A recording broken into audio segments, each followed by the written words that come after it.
Hi friends, welcome back to చోటు creations. Friends, ఇవాళ ఈ వీడియోలో దొండకాయతోటి స్టఫ్డ్ కర్రీ ఎలా ప్రిపేర్ చేసుకోవాలో మీతోటి షేర్ చేసుకుంటున్నాను. ఇది చాలా చాలా టేస్టీగా ఉంటుంది. సో దీన్ని మనం రైస్లోకి అలాగే చపాతీలోకి కూడా తీసుకోవచ్చు అనమాట. మంచి కాంబినేషన్ అనమాట. సో దాని ప్రిపరేషన్ ప్రాసెస్ ఎలాగో, దానికి కావాల్సిన ఇంగ్రీడియంట్స్ ఏంటో ఇప్పుడు ఈ వీడియోలో మీరు చూసేసేయండి. ముందుగా నేను స్టవ్ ఆన్ చేసేసి స్టవ్ మీద ప్యాన్ పెట్టేసుకుంటున్నాను. ఇప్పుడు ఇందులోకి ఒక 2 టేబుల్ స్పూన్ల శనగపప్పుని వేసేసుకుంటున్నాను. సో ఈ శనగపప్పు వచ్చేసి కొద్దిగా బ్రౌన్ కలర్ వచ్చేంత వరకు మీడియం ఫ్లేమ్లో కానీ లేదంటే లో ఫ్లేమ్లో కానీ పెట్టేసుకొని జాగ్రత్తగా రోస్ట్ చేసుకోవాలి. సో ఇవి ఎక్కువగా డ్రై అవ్వకుండా చూసుకోండి, ఎందుకంటే ఫ్లేవర్ పోతుందన్నమాట ఎక్కువగా డ్రై అయిపోతే. చూడండి, ఇప్పుడు కొద్దిగా వేగాయి అనమాట. ఇప్పుడు ఇందులోకి రుచికి సరిపడా ఎండుమిరపకాయలను వేసుకోండి. సో ఒకవేళ ఎండుమిరపకాయలు లేనట్టయితే మీరు రుచికి సరిపడా ఎండు కారాన్ని కూడా వేసుకోవచ్చు అనమాట. సో మీకు ఏది అవైలబుల్గా ఉంటే దాన్ని వేసుకుని ఇలాగ రోస్ట్ చేసుకోవాలి.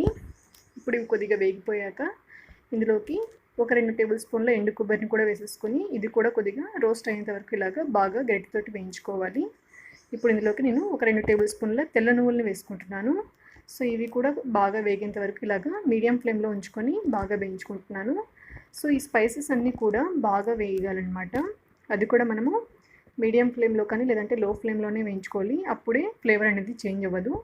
సో ఇలాగ దొండకాయలను ఇప్పుడు బాగా నీట్గా కడుక్కొని, సో నేను ఈ వీడియోలో చూపించినట్టుగా జాగ్రత్తగా కట్ చేసి పెట్టేసుకోవాలి.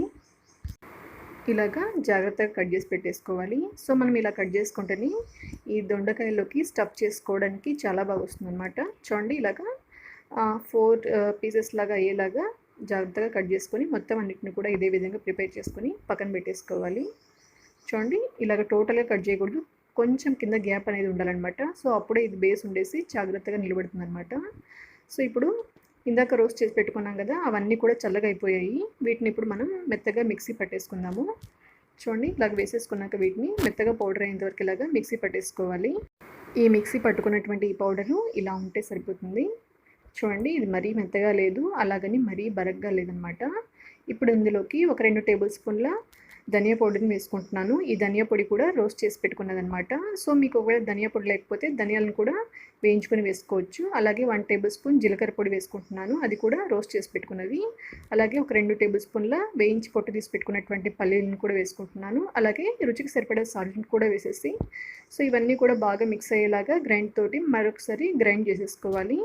సో ఇలా ప్రిపేర్ చేసి పెట్టుకున్నటువంటి ఈ స్టఫ్ని మనం ఇలాగా ఈ దొండకాయల్లోకి ఇలాగ జాగ్రత్తగా స్టఫ్ చేసి పెట్టేసుకోవాలన్నమాట.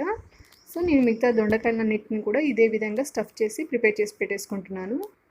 చూడండి, చాలా బాగా స్టఫ్ అయిపోయాయి. సో ఇలా ప్రిపేర్ చేసి పెట్టేసుకొని పక్కన పెట్టేసుకుందాము. స్టఫ్ చేసుకున్నాక నాకు ఇలాగా కొద్దిగా పౌడర్ మిగిలిపోయిందనమాట. సో దీన్ని మనం లాస్ట్లో యాడ్ చేసుకుంటాం అనమాట. ఇప్పుడు స్టవ్ మీద ప్యాన్ కానీ లేదంటే మందపాటి కడాయిని కానీ పెట్టేసుకోవాలి, ఎందుకంటే ఇది రోస్ట్ అవ్వడానికి కొంచెం టైం పడుతుందన్నమాట.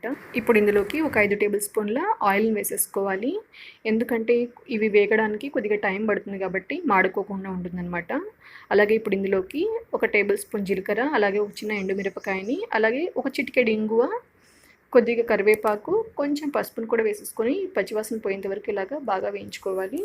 సో ఇప్పుడు ముందుగా స్టఫ్ చేసి ప్రిపేర్ చేసి పెట్టుకున్నాం కదా, ఆ దొండకాయలను కూడా వేసేసుకొని ఇలాగా బాగా కలుపుకోవాలి ఒక 2 నిమిషాల పాటు.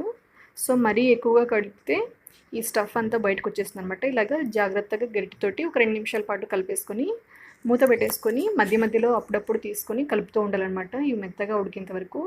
సో ఈ ప్రాసెస్ అంతా కూడా మనము మీడియం ఫ్లేమ్లో లేదంటే లో ఫ్లేమ్లో చేసుకోవాలి, లేదంటే తొందరగా మాడిపోతుంది అనమాట.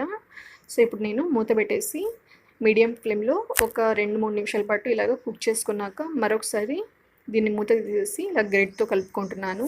సో ఈ ప్రాసెస్ అంతా అవ్వడానికి 15 నుంచి 20 నిమిషాలు టైం పడుతుంది అనమాట. చాలా ఓపిక కావాలి ఈ కర్రీని ప్రిపేర్ చేసుకోవడానికి, ఎందుకంటే ఈ దొండకాయ ఉడకడానికి టైం పడిపోతుంది కాబట్టి. సో ఇలాగ మధ్య మధ్యలో అప్పుడప్పుడు కలుపుకుంటూ ఈ ముక్క ఉడికేంత వరకు మనం ఇలాగ గరిటెతోటి కలుపుకుంటూ చెక్ చేసుకుంటూ ఉండాలన్నమాట.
చూడండి, దొండకాయ బాగా మెత్తగా ఉడికిపోయింది. ఇలా గరిటెతోటి ప్రెస్ చేస్తే మెత్తగా అయిపోయిందనమాట. సో ఇప్పుడు ఇది పర్ఫెక్ట్ అనమాట. ఇందాక స్టఫ్ చేయగా మిగిలిపోయిన పౌడర్ ఉంది కదా, దాన్ని కూడా వేసేసి ఒక 3 నిమిషాల పాటు సిమ్లో పెట్టేసుకొని ఇదంతా బాగా మిక్స్ అయ్యేలాగా గరిటెతోటి బాగా కలుపుకుంటూ కుక్ చేసుకోవాలి. సో చూడండి, ఇలాగా కలిపేసుకొని స్టవ్ ఆఫ్ చేసేసుకుంటే ఎంతో టేస్టీగా ఉండే దొండకాయ స్టఫ్డ్ కర్రీ రెసిపీ రెడీ అయిపోతుంది. సో ఇది చాలా చాలా టేస్టీగా ఉంటుంది. సో చాలా హెల్దీ కూడా, ఎందుకంటే ఇందులో మనం పల్లీలు అలాగే నువ్వులు కూడా వాడాం కాబట్టి సో కాల్షియం ఎక్కువగా ఉంటుందన్నమాట ఈ పల్లీల్లో అలాగే నువ్వుల్లో. సో చాలా చాలా టేస్టీగా ఉంటుంది. సో ఫ్రెండ్స్, ఈ రెసిపీ మీ అందరికీ నచ్చింది అనుకుంటున్నాను. ఈ రెసిపీ మీకు నచ్చినట్టయితే మీరు ట్రై చేయండి. ఎలా వచ్చిందో నాకు కామెంట్ సెక్షన్లో చెప్పండి. సో ఈ రెసిపీ వచ్చేసి మనకి రైస్లోకి అలాగే చపాతీలోకి చాలా చాలా టేస్టీగా ఉంటుందన్నమాట. సో ఈ వీడియో మీ అందరికీ నచ్చినట్టయితే ఈ వీడియోని లైక్ చేయండి. అలాగే మీ ఫ్రెండ్స్కి, మీ ఫ్యామిలీ మెంబర్స్కి ఈ వీడియోని షేర్ చేయండి. మన ఛానల్ని ఫస్ట్ టైం చూస్తున్నట్టయితే ఛానల్ని సబ్స్క్రైబ్ చేసుకోవడం మాత్రం మర్చిపోకండి. Thank you.